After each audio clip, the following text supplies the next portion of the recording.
হুমায়ুন আহমেদের হাত ধরেই তারকা খ্যাতি পেয়েছেন অনেক অভিনয় শিল্পী, যাদের মধ্যে অন্যতম বিদ্যা সিনহা মিম। তার সিনেমায় পথ চলা শুরু হয় হুমায়ুন আহমেদ পরিচালিত আমার আছে জল সিনেমার মাধ্যমে।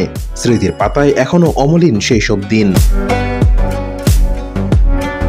মিম স্মৃতিচারণ করে বলেন, স্যারের সঙ্গে আমার কাজের অভিজ্ঞতা ছিল অসাধারণ। তিনি আমাকে মেয়ের মতো দেখতেন। তখন আমি অনেক ছোট ছিলাম, অভিনয়ও বিশেষ কিছু জানতাম না, খুব নার্ভাস লাগতো। স্যার সেই নার্ভাসনেস দূর করতে নানা দুষ্টুমি করতেন, বলতেন তোমার অভিনয় করতে হবে না, তুমি যেমন ঠিক তেমনই থাকো। একটা ঘটনা আজও আবেগে ভাষায় উল্লেখ করে মিম বলেন, একবার রাগ করে সারা রাত খাইনি। সকালবেলা স্যার জানতে পারলেন, আমাকে ডেকে পাঠালেন। প্রথমে যেতে চাইনি, তখন মাহফুজ আঙ্কেল বললেন মা চলো। গিয়ে দেখি স্যার বলছেন খেয়ে নাও।